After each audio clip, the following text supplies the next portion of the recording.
Good morning all of you. आप देख रहे हैं परीक्षा ऑनलाइन क्लासेस। तो हम लोग बिना किसी देरी के आज के जो क्लास है, टॉपिक है, उस पे आते हैं। थंबनेल देख के आप लोगों को, सभी लोगों को ये पता चल ही गया होगा आज हम किस टॉपिक पे चर्चा करने वाले हैं। आज का हमारा टॉपिक है बजट। इकोनॉमिक्स सर्वे, छत्तीसगढ़ का जो इकोनॉमिक सर्वे अभी तक हम देख रहे थे, उसमें हम 4th यूनिट कंप्लीट कर चुके थे। और जो नेक्स्ट यूनिट है आप लोगों का, उसमें हमको राजस्व, आय व्यय या पूंजीगत आय व्यय, ये सब के बारे में पढ़ना है। एक तरीके से हमको बजट को पढ़ना है। तो हमने सोचा कि बजट को पढ़ने से पहले क्यों ना बजट को हम समझ लेते हैं, क्योंकि अधिकांश स्टूडेंट को इसमें थोड़ा कठिनाई होता है। इसमें जो टर्मिनोलॉजी यूज़ होता है वो समझ नहीं आता है। पढ़ते समय तो हमको याद रहता है, लेकिन बाद में कन्फ्यूज़न होता है कि राजस्व आय क्या होता है और इसमें राजस्व व्यय क्या होता है, पूंजीगत आय क्या होता है, व्यय क्या होता है। तो सबसे पहले आज हम इसको अच्छे से ट्रिक के माध्यम से समझेंगे कि ये आय व्यय होता क्या है, और इसका एक पूरा प्रारूप को हम अच्छे से समझ लेंगे। और समझने के बाद हम इस चैप्टर को, जो आपका आर्थिक सर्वेक्षण है छत्तीसगढ़ का, उस यूनिट को पढ़ेंगे। तो उसमें आप देखेंगे कि बहुत ही आसानी से सारे वैल्यू आप अच्छे से याद कर लोगे, और यहाँ से जो भी क्वेश्चन बनता है छूटने की संभावना बिल्कुल नहीं है। तो हम बिना किसी देरी के चलिए शुरू करते हैं। बजटीय व्यवहार, ये आप स्क्रीन पे जो देख रहे हैं, एक इसी में आपका पूरा बजट आता है। इसके अंतर्गत पूरा समाहित है। चाहे आप राज्य का बजट देखें या फिर एक केंद्र का बजट देखें, ये पूरा उसका फ्रेम है। बस आप इसको समझना है, उसके बाद बजट आपको आसानी से याद हो जाएगा और इसमें किसी प्रकार का कोई कन्फ्यूज़न नहीं रहेगा।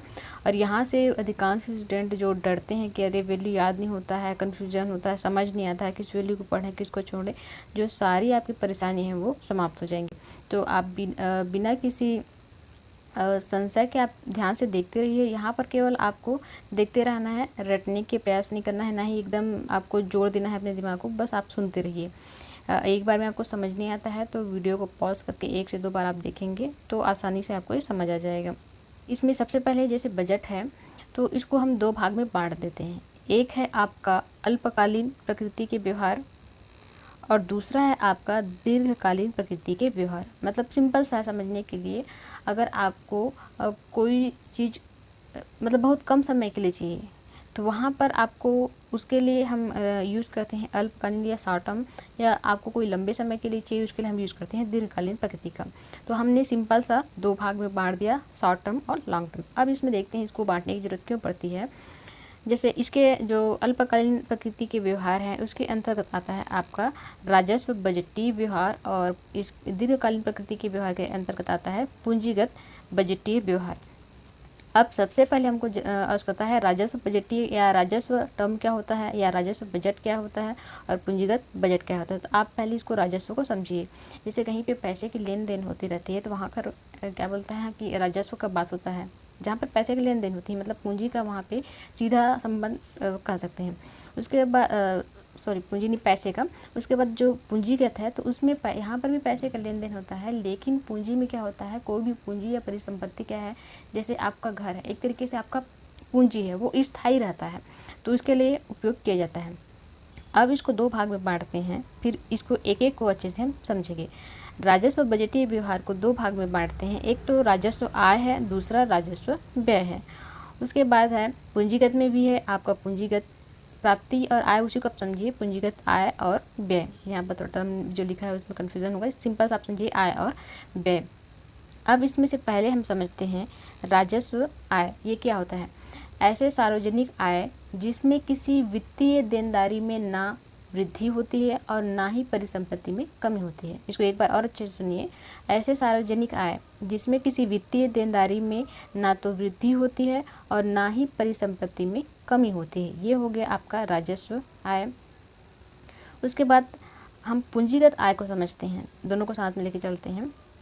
पूंजीगत आय क्या होता है, ऐसे सार्वजनिक आय जिसमें किसी वित्तीय देनदारी में वृद्धि भी होती है और परिसंपत्ति में कमी भी होती है। ये तो आपका हो गया। इसमें 2 टर्म आपको सिंपल सा, अगर इसको हम कॉमन अपने लैंग्वेज में भी समझेंगे।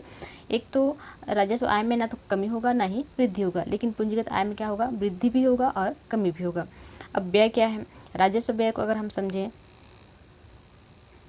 राजस्व व्यय उत्पादन कोटि की परिसंपत्ति में वृद्धि नहीं होती है। ये है आपका राजस्व व्यय। और पूंजीगत व्यय देखेंगे तो ऐसे सार्वजनिक व्यय जिसमें उत्पादन कोटि की परिसंपत्ति में वृद्धि होती है। अब इसको हम एक उदाहरण से समझ लेते हैं। मान लीजिए आपको घड़ी की ज़रूरत है। घड़ी की ज़रूरत है तो आपने क्या किया, आपने घर वालों से पैसा मांगा, घर वालों ने आपको पैसा दिया।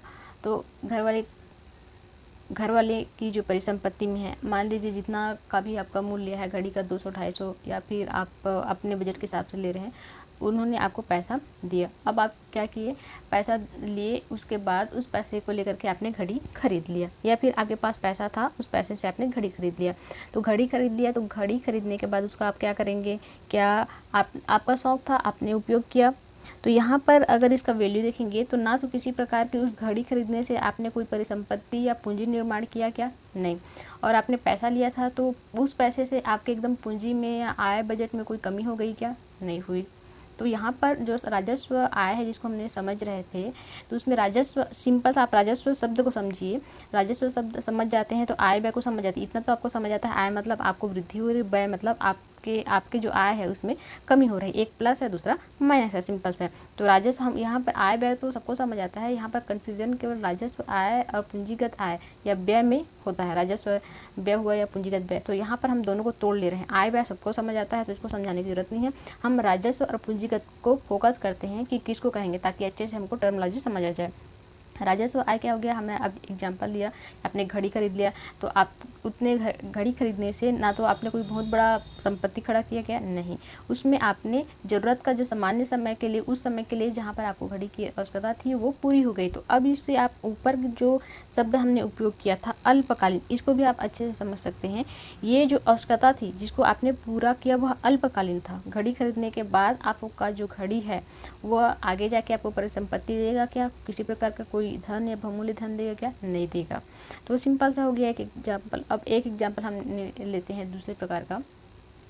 मान लीजिए आपने कुछ पैसे से, आपके पास जो पैसा था उस पैसे को आपने लगा दिया, घर बना रहे हैं वहाँ पे आपने लगाया। या फिर जैसे इसका एग्जाम्पल और अच्छे से समझना चाहें तो रोड बन रहा है, तो आपने रोड का एग्जाम्पल तो इसको बाद में लेंगे। आप घर बना रहे हैं तो आपने वहाँ पे लगाया। तो शुरुआत में क्योंकि आपको घर बनाना है तो इसके लिए जो रकम है वह, उसके लिए आप क्या करेंगे, या तो कहीं से फाइनेंस करेंगे, लोन लेंगे बैंक से। तो आप लोन ले रहे हैं तो आप क्या हो रहा है, वित्तीय देनदारी और लेनदारी, इसमें आय व्यय में हमने देखा कि एक तरीके से उत्पादन कोटि में वृद्धि होती है। तो आपने बैंक से लोन लिया और घर बनाया तो तुरंत आपको कुछ लाभ मिला, क्या उस समय नहीं मिला। आप घर बनने में समय लगेगा, घर बन के तैयार होगा। अब क्या होगा, आप उस घर को रेंट पे लगा सकते हैं, किसी बैंक में किराया के लिए दे सकते हैं, शॉप के लिए आप दे सकते हैं। तो वहाँ से तुरंत तो आपको लाभ नहीं मिला, लेकिन एक निश्चित समय अवधि के बाद क्या होगा, वो आपको परिसंपत्ति आपने जो लगाया था, उस पर जो पैसा लगाया था वो पैसा आपको मिलेगा। तो सिंपल सा है, इसमें क्या होता है, उत्पादन कोटि में वृद्धि हो रही है। हम राजस्व आय हुआ या राजस्व व्यय हुआ। यहाँ तक मैं उम्मीद करती हूँ आप सभी लोगों को समझ आ गया होगा। अब इन दोनों टर्म को हम एक ट्री की सहायता से समझते हैं, ताकि दोनों जो शब्द है या टर्म हो उसमें किसी प्रकार का कन्फ्यूजन ना हो। आप सबसे पहले लीजिए राजस्व और दूसरा है टर्म पूंजीगत। तो इसको हम समझ लेते हैं कि एक राजा है, राजा के पास पूंजी है। तो राजा है और राजा की पूंजी है, तो राजा क्या करता है, राजा अपना पूंजी का उपयोग करके बहुत सारे निर्माण कार्य कराता है। जैसे सड़क बनाया, रोड बनाया, या किला बनाया, सरोवर बनाया, कहीं पे पुल का निर्माण किया, या अन्य जो कहें कि भवन है जो सार्वजनिक उपयोग के लिए होते हैं, ये सारी चीज़ बनवाया। कौन बनवाया, राजा बनवाया। किसका उपयोग करके बनाया, वो पूंजी का उपयोग करके बनाया। तो अब इस पूंजी का उपयोग करके राजा ने बहुत सारे निर्माण कार्य कराए थे। तो वहाँ पर वो सारे जो निर्माण कार्य है उसका उपयोग कौन करेगा, जनता भी कर सकता है, सामान्य जन कर सकते हैं। तो उसका लाभ क्या है, बहुत लंबे समय तक सभी लोगों को मिला। तो इस तरीके से हम, ये हमारा ट्रिक है। अब इसको हमें कन्फ्यूज़न ना हो, इसको समझ लेते हैं। राजा क्या है, हमने राजस्व को लिया, और पूंजीगत क्या है, उसकी पूंजी है। तो निर्माण कार्य कौन कर रहा है, उत्पादन किससे हो रहा है, पूंजी से हो रहा है। किससे हो रहा है, राजा की पूंजी से। तो अब इसमें समझना है, उत्पादन कोटि किसमें है, आएगा, जो शब्दावली है वो आपके पूंजीगत में आएगा। और किसका, राजस्व का।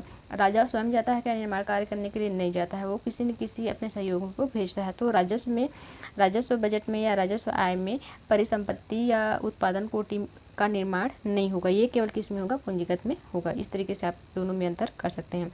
उसके बाद आगे हम बढ़ते हैं। राजस्व आय और राजस्व व्यय, इसको फिर से अलग अलग भागों में बांटा जाता है। जैसे राजस्व आय है, आपके पास कोई धन आ रहा है तो उसके भी बहुत सारे पहलू हो सकते हैं। ऐसे नहीं कि एक ही माध्यम से आए, बहुत सारे माध्यम से आ सकते हैं। तो इसको दो भागों में बांटा गया है। एक है आपका कर रूपी और दूसरा है कर भिन्न। मतलब एक कर के माध्यम से आएगा, दूसरा अन्य बिना कर के, मतलब जो कर ना होकर के कोई और माध्यम होगा, उसके माध्यम से आपको राजस्व प्राप्त होगा। अब कर दो तरीके से होंगे, प्रत्यक्ष कर और अप्रत्यक्ष कर। ये प्रत्यक्ष और अप्रत्यक्ष कर सभी को समझ आता होगा, जो सीधा सीधा जहाँ पर उत्पादन हो रहा है वहाँ से वो प्राप्त हो या उसी पे लगता हो, तो उसको प्रत्यक्ष कर कहेंगे। और अप्रत्यक्ष कर के अंतर्गत इसमें एग्जांपल देख लेते हैं तो अच्छे से क्लियर हो जाएगा। अब हम प्रत्यक्ष कर पे लिए, तो प्रत्यक्ष कर के अंतर्गत दो कर आते हैं, एक आयकर होता है, दूसरा निगम कर होता है। आयकर सभी को समझ आता है। मान लीजिए आप जॉब कर रहे हैं, तो आपका आय या जो इनकम है, एक क्राइटेरिया जो सरकार ने या गवर्नमेंट में निर्धारित किया है उसके अंतर्गत आता है, तो आपको टैक्स पे करना पड़ेगा। उसके बाद निगम कर है। तो यहाँ पर कन्फ्यूज़न होता है कि निगम कर किसको कहते हैं, तो इसको अच्छे से समझ लेते हैं कि निगम कर होता क्या है। निगम कर, या इसको हम कहते हैं कारपोरेशन टैक्स, या फिर दूसरा टर्म कॉर्पोरेट टैक्स या कॉर्पोरेशन टैक्स कहते हैं। जो निगम कर होता है यह एक प्रत्यक्ष कर है, डायरेक्ट टैक्स है। इसको हम देख चुके, आयकर और निगम कर डायरेक्ट टैक्स के अंतर्गत आते हैं। तो इसको हम कैसे समझेंगे कि यह एक तरीके से कंपनी कर है। कोई भी कंपनी है या निगम है, उसके आय या पूंजी पर ये लगता है। कई बार समझ नहीं आता है निगम होता क्या है, तो निगम को समझने के लिए सबसे पहले हम एग्जाम्पल ले लेते हैं। जैसे फेसबुक है, फेसबुक हुआ, कोको कोला हुए या वालमार्ट हुए, कई ऐसे जो कॉर्पोरेट सेक्टर हैं। इसको और अगर हम डीपली में जाके समझना चाहें तो कुछ ऐसे संस्थान होते हैं या कहें कि संस्थान या फिर उद्यम होते हैं जिसका नियम कानून अपने आप में स्वतंत्र होता है। मतलब सरकार ऐसे निगमों को या ऐसे कंपनियों को बहुत सारी छूट दी रहती हैं। उसका जो नियम है या अपना जो कंपनी को चलाने के लिए स्वायत्ता है, वह उसके अधिकार, मतलब उसके हाथ में होता है। उसके अलावा इसके पास बहुत सारे शेयर धारक भी होते हैं, तो सारे के अपने अपने क्षेत्राधिकार होते हैं। तो ऐसे जो कंपनियां आज अर्जित करती हैं, तो इन पे लगने वाला को कर को हम निगम कर कहते हैं। सिंपल सा, एक कंपनी है तो कंपनी के पूंजी पर जो कर लगेगा उसको हम निगम कर कहेंगे। तो अब इतना में समझ आ गया होगा निगम कर किसको कहते हैं। अब हम आते हैं अप्रत्यक्ष कर। अप्रत्यक्ष कर के अंतर्गत सीमा शुल्क आता है, सीमा शुल्क, उत्पादन शुल्क, सेवा कर और जीएसटी, ये सारे अप्रत्यक्ष कर के अंतर्गत आते हैं। अभी तो फिलहाल जीएसटी आ गया, तो लेकिन फिर भी हमको पढ़ना पड़ेगा, तो हमको याद होना चाहिए। कई बार जब एमसीक्यू सॉल्व करते हैं या फिर जो वन लाइनर आपके एग्ज़ाम होते हैं, तो वहाँ पर इस टाइप के क्वेश्चन आते हैं, तो हमको ये सारी चीज़ क्लियर होना चाहिए। वो कन्फ्यूज़न होता है कौन किसके अंतर्गत आता है। तो अब इतना में मैं उम्मीद करती हूँ आप सभी लोगों को अच्छे से समझ आ गया होगा।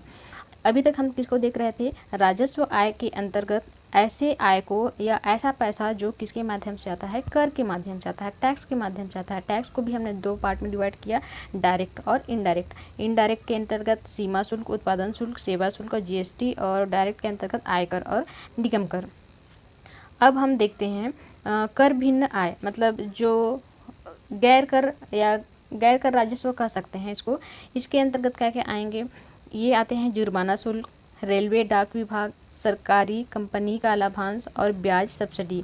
इसमें जुर्माना शुल्क का समझ आई रहा होगा। कई जगह क्या होता है, लेट फीस हो जाता है। मान लीजिए आप बिजली बिल जमा करने वाले हैं, लेकिन जो समय अवधि दिया गया है उससे समय अधिक हो गया, तो वहाँ पर आपको लेट फीस देना पड़ेगा। तो एक तरीके से जो पैसा किसके पास जा रहा है, गवर्नमेंट के पास ही जा रहा है। तो जो एक्स्ट्रा पैसा जा रहा है वो क्या हो गया, जुर्माना शुल्क हो गया, जो आप जुर्माना लगा रहे हैं या पेनल्टी भर रहे हैं।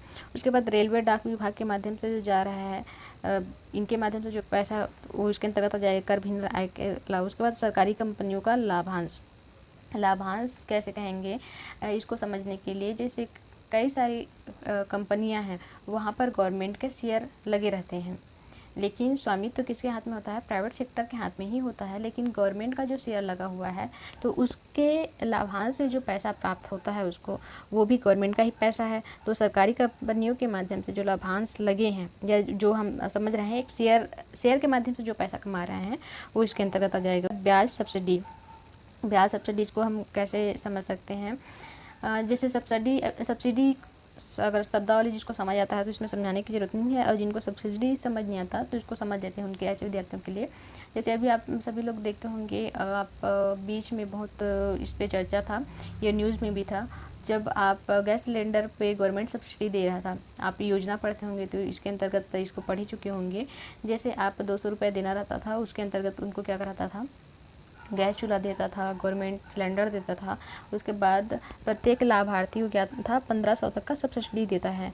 इसके अलावा जैसे आप सिंपल सा और अच्छे से समझना चाहें तो आप गैस रिफिलिंग करवाते हैं तो जितना पैसा लेते हैं, मान लीजिए आपको 700 या 800 जो भी है रेट लेते हैं, तो उस समय आप क्या करते हैं, आप पैसा पे कर देते हैं, लेकिन बाद में आपके अकाउंट में कुछ पैसा क्या हो जाता है, रिफ़ंड हो जाता है। तो वो एक तरीके से सब्सिडी है। तो इसी तरीके से गवर्नमेंट को सब्सिडी मिलता है कई सेक्टरों से, तो वो सब्सिडी का पैसा, ब्याज सब्सिडी का पैसा, तो ये सारे इसके अंतर्गत आएंगे। जो गैर कर राजस्व हैं उसके अंतर्गत आते हैं। तो हमने राजस्व आय को पढ़ लिया कि गवर्नमेंट को कहाँ कहाँ से पैसा मिलता है। हमने देखा कि प्रत्यक्ष कर के माध्यम से मिलता है, उसके अलावा अप्रत्यक्ष कर के माध्यम से भी मिलता है, और ये तो कर हो गया। कर के अलावा भी गैर कर के माध्यम से भी गवर्नमेंट अब पैसा इकट्ठा करता है। सिंपल शब्दों में पूंजीगत आय में सिंपल सा जो पहले हमने देखा कि किस तरीके से अगर आपको आय चाहिए तो कहाँ कहाँ से मिल सकता है। जैसे आपका निवेश है, मान लीजिए गवर्नमेंट में किसी सेक्टर में निवेश किया था, निवेश मतलब आपको समझ आता होगा, कहीं पैसा लगाया था तो त्वरित तो लाभ नहीं मिलता है। लेकिन जैसे हमने पहले एग्जांपल में देखा था, जैसे आप घर तो बनाए तो तुरंत आपको घर पैसा नहीं देगा, लेकिन एक लंबे समय बाद जब घर बन के तैयार हो जाएगा तो वो पूंजी के रूप में हमको पैसा देगा। तो उसी तरीके से निवेश से है। उसके अलावा अगर आप किसी को ऋण देते हैं, ऋण के रूप में सहायता प्रदान किए हैं, तो वो आपको ऋण जब वापस करेगा तो ऋण के साथ में क्या भी देगा, ब्याज भी देगा। तो एक तरीके से वो पूंजीगत आय हो गया। उसके बाद राज्य को पूंजी निर्माण हेतु सहारा, जैसे केंद्र क्या कर रहा है, मान लीजिए हम केंद्र के संदर्भ में पढ़ रहे हैं, तो अगर किसी राज्य को दे रहा है तो वो जब रिटर्न करेगा तो ब्याज के रूप में, वही है ब्याज के रूप में फिर आपको पैसा देगा, तो वो आपकी परिसंपत्ति का उत्पादन होगा एक तरीके से। तो ये आपका हो गया पूंजीगत आय।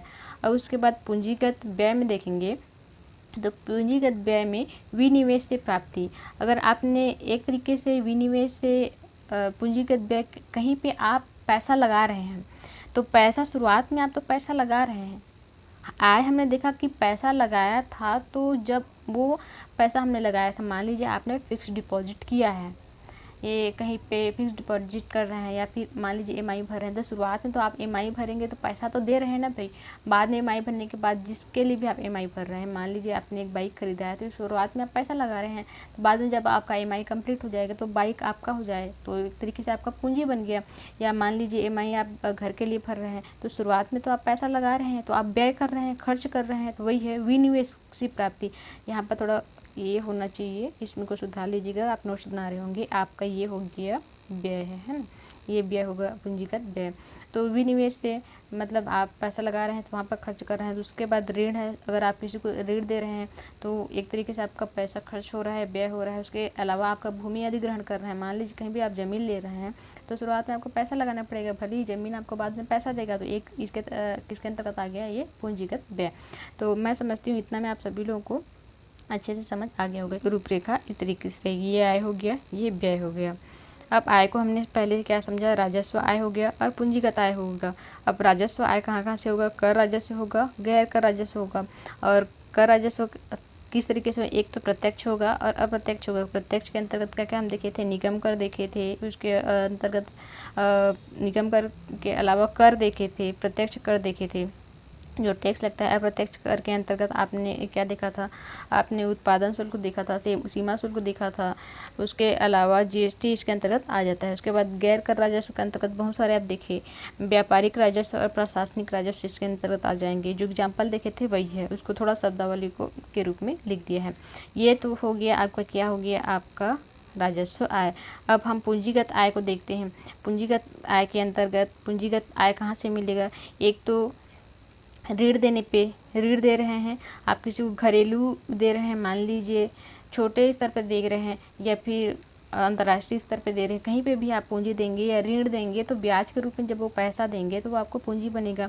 उसके बाद ऋण को आप वसूली कर रहे हैं तो वहाँ से मिलेगा, विनिवेश जो किए हैं वहाँ से मिलेगा। एक तरीके से यहाँ आपका हो गया पूंजीगत आय, जो देखे थे उसी का एक समरी है। अब हम व्यय कहाँ के कर रहे हैं। पहला प्रकार, एक तो राजस्व व्यय कर रहे हैं, पूंजीगत व्यय कर रहे हैं। इसको आप अच्छे समझिए। राजस्व व्यय मतलब बहुत कम समय के लिए कर रहे हैं, जैसे हम दिया उसका त्वरित लाभ हमको मिला। मान लीजिए आपको पेन लेना है, छोटा सा एग्जाम्पल लीजिए, पेन ले रहे हैं तो आपने 5 रुपये दिया दुकान में तो आपका पैसा गया है ना तुरंत। अब वो 5 रुपये के बदले आपको एक पेन मिला तो उस पेन से आप क्या कर सकते हैं, तुरंत लिख करके आपका जो उपयोगी कार्य है उसको कंप्लीट कर सकते हैं। इसका त्वरित कार्य हो रहा है तो ये आपका राजस्व व्यय हो गया। तुरंत लाभ मिल गया मतलब राजस्व है, और जिसका लाभ हमको लंबे समय बाद मिल रहा है तो वो पूंजीगत आएगा। तो उसके बाद इसी तरीके से व्यय कहाँ किए, राजस्व व्यय और पूंजीगत व्यय। उसके बाद है दूसरा प्रकार है, एक तो योजना अंतर्गत और गैर योजना अंतर्गत। तो इसमें जो व्यय है इसमें योजना अंतर्गत कैसे आएगा, ये सारे पूंजीगत व्यय के अंतर्गत आएंगे। जैसे कोई भी चीज़ योजना के माध्यम से पूरा की जाती है, बहुत सारी योजना चल रहे हैं तो ये सारी उसके लिए पैसा भी आवश्यकता पड़ती है, तो योजना अंतर्गत।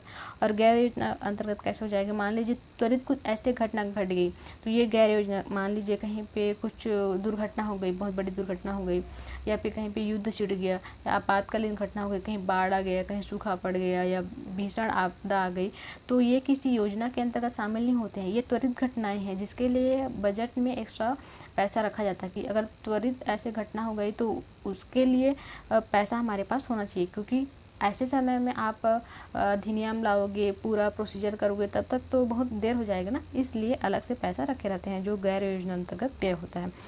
तो उम्मीद करती हूँ ये सारा जो बजट है ये सभी को समझ आ गया होगा। अभी भी इसमें किसी प्रकार का कोई कन्फ्यूज़न होगा तो आप कमेंट बॉक्स में ज़रूर बताएं। तो आज का हमारा ये बजट हो गया, और नेक्स्ट टॉपिक में हम देखेंगे कि इसमें अभी आर्थिक सर्वेक्षण में, छत्तीसगढ़ का जो आर्थिक सर्वेक्षण में, इसके लिए कितना कितना राशि जारी किया गया है, क्योंकि अब हम इसको अच्छे से पढ़ सकते हैं। हमें जो शब्दावली है, एक फ्रेम है, वो हमारे दिमाग में बैठ गया। अब हम उसको वैल्यू बस याद करना है। तो सभी लोग को इतना मैं सोचती हूँ समझ गए होंगे। अभी भी अगर डाउट होगा तो आप बेझिझक पूछ सकते हैं। तो आज के लिए बस इतना ही, और जो चैनल पर नए हैं वो सब्सक्राइब ज़रूर कीजिएगा, क्योंकि आपके एक छोटे से योगदान से हमको बहुत अच्छा प्रोत्साहन मिलता है। हमें लगता है कि हम जो मेहनत कर रहे हैं वो ज़ाया नहीं हो रहा है, क्योंकि जो सब्सक्राइब करना है, लाइक शेयर करना है, उसके लिए किसी प्रकार का कोई राशि आपको देना नहीं है, ना ही किसी प्रकार का आपको इसमें हानि है। तो सब्सक्राइब ज़रूर कीजिए और अपने दोस्तों तक इसको शेयर ज़रूर